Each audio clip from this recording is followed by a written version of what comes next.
Hi from Colaba Mumbai. Today we're going to cook something very special for the Italian cuisine, and in order to get all the ingredients we need for the recipe, we are first going to shop. We're gonna find a nice small street shop for vegetables, because what we're cooking today is pasta al pesto.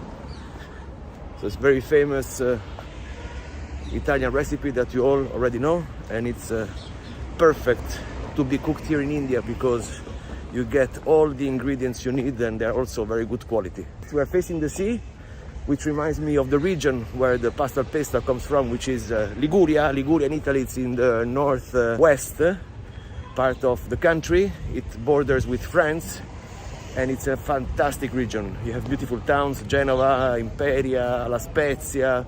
Then you have small jewels like Portofino and many others. So that's where the pesto comes from. This is the street where we are going to find our little shop. So just to recap the ingredients, we need basil, lot of basil, garlic, cashews, which is in substitution of another ingredient that here is very difficult to find as extremely expensive, is the pine seeds, olive oil, and potatoes. Potatoes is a special touch that I will teach you. Here is my man. This is my shop of vegetables. Hey, namaste. Namaste, namaste. You have basil? Yeah. Can I please smell? That's a very good basil. Okay, I take it all, everything. And you have potatoes, I take 1 kilo, 1 kg. Garlic. Garlic, yeah? This is good? Yeah. I need good garlic. These ingredients are to make pasta al pesto. You know pasta al pesto? No, man. Italian recipe. You don't know? You want to taste? You want to try? Thank you. Thank you, mom. So we have it all. Shopping is concluded, and now let's go cooking. Okay, we are back home, and here are the ingredients that we will be using. Basil we have just bought in the shop outside. Here it is.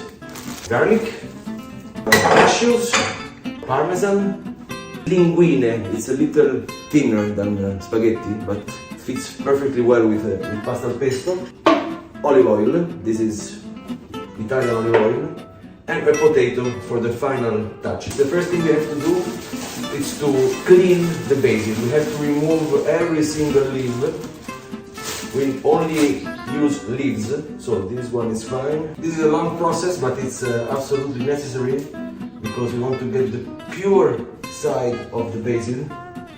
So the only thing you need is the leaf. So basil in India has a much larger leaves than the one they use in Liguria to make the original pesto, but it doesn't matter. It gives an Indian touch to our pesto, and that's something we like very much, isn't it? So next thing, we have to clean it very nicely, and this is how we're going to. Fresh water, just leave it there for a while, and in the meantime we're gonna work our garlic. So this is a crucial instrument. It's a very small, tiny, extremely cheap knife that is really very important. So now I'm gonna show you something. Look, this is our garlic. Let's open it with our small. You see this part here? This part here we need to remove. This is the soul of the garlic, and it gives bitterness to our garlic. So let's remove it. Alright, like this. Then of course garlic in India, you love it very much, so you decide how much you want to put. If you want to put more than that, then it's fine. But the risk is that the taste of the basil will be a little bit hampered by that. You see, this is the green soul that we are going to remove because it's very important. There you go, removed. Now let's do the final thing as far as the preparations are concerned, which is parmesan. So if you don't have parmesan, don't worry. I know it's very difficult to find. If you have it, it's perfect. If you have pecorino cheese, it's perfect. If you have the two of them, you can mix them. If you don't have them, you can either avoid cheese at all. Otherwise, you can use, you can try and use, and then you could put a comment and see if it worked or not. Any hard cheese, not soft cheese, don't put paneer. If you put paneer, it's gonna be a mess. So on this, you have to work with whatever you have at home. So let's cut our parmesan. This is the specific tool to cut parmesan. And this one we cut in pieces because then we're gonna mix it in the mixer. Let's put our parmesan here. So we have all of our preparations. This is the basil that I have cleaned and washed. And now it's very, very important that you dry it perfectly well. You take this, we all have these kind of things, you put it here. Then you put your basil.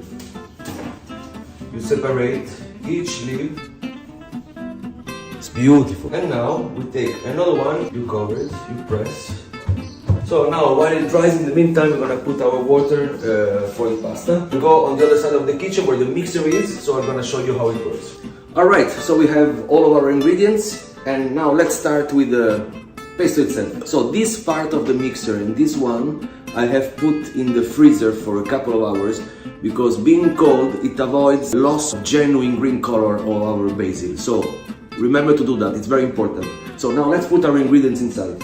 Let's start with our garlic, all of our basil. So on quantities you can rely on your good sense. You just do whatever you want. This is going to be a pesto that, I mean, then if you have an excess of pesto for your recipe, you can keep it. You can keep it in the fridge and it lasts for a couple of weeks at least. So you can use it even several times. Now we put our parmesan in pieces like this. We can also put it when it's scratched, no problem. Parmesan and a few cashews. There you go. And now we mix it all. No oil, this is very important. Don't put olive oil in this process because otherwise the oil is going to burn and the heat is going too strong. It's going to be too strong and the pesto will not be as good as it could be. So the oil just at the end. Remember, this is very important. Let's go. Look, this is how it appears.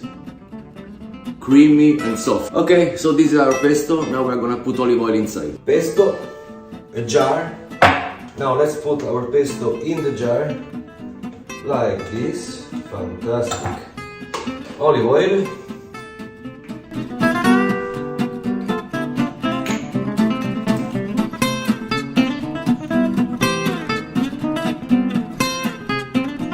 Let's see if it's enough.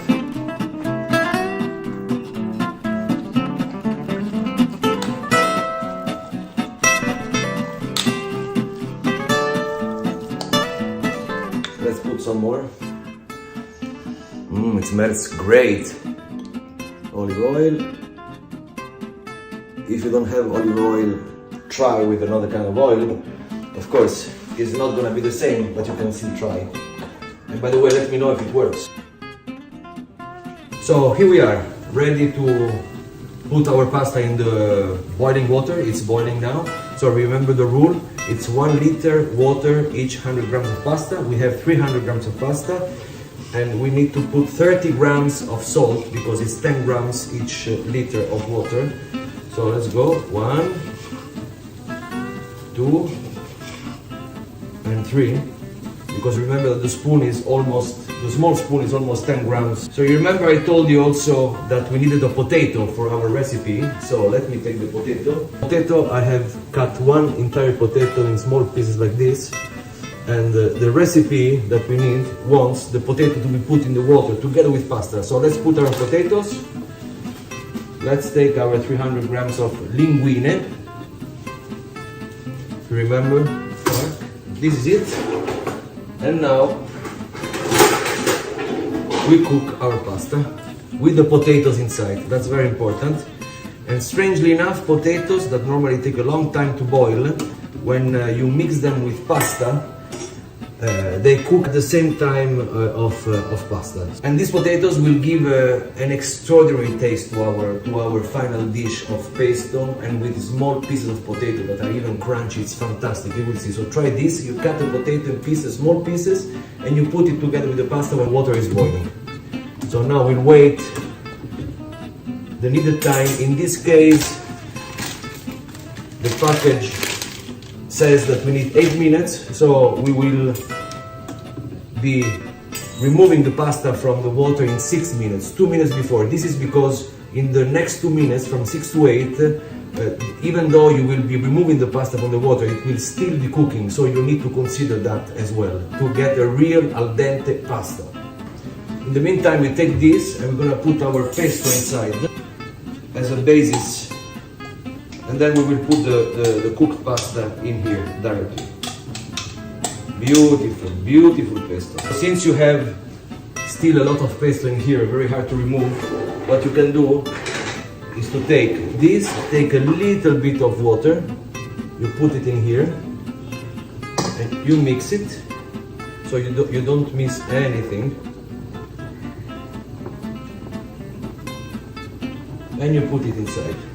So now it's creamy, it's very nice. And then you will be able to judge whether you need more oil at the end. Look, it's beautiful. And now we just wait for the pasta to be ready. It's always good to taste your pasta after a while that you put it inside the water, because you might be willing to have a little bit more, a little bit less, it's up to you. But I mean, the rule in Italy is to have it al dente. Al dente, it's really something that you have to feel under your teeth. It has to be a little crunchy, not too much cooked. First of all, because it's not good for your digestion. If it's too cooked, your digestion suffers a lot. So the more al dente you make it, and the better your digestion will be. Okay, let's check. We are almost there. 6 minutes. Perfect. This is what we need to remove the water from the pasta. We put it here in the sink, and let's go. Remove the water. Our potatoes are nicely put inside. Let's go. Yes. And this is how it looks like. Our pasta al pesto.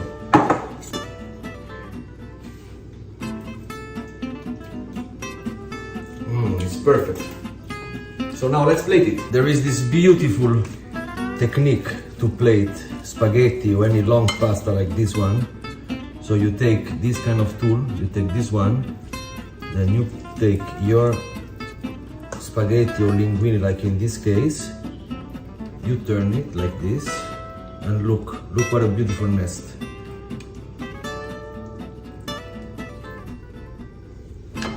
Isn't that beautiful? Now let's put a little bit of olive oil on top, and that's it. This is my pasta pesto. I hope you enjoyed the recipe. Try it, make it, do it, and if you have any comment, post it.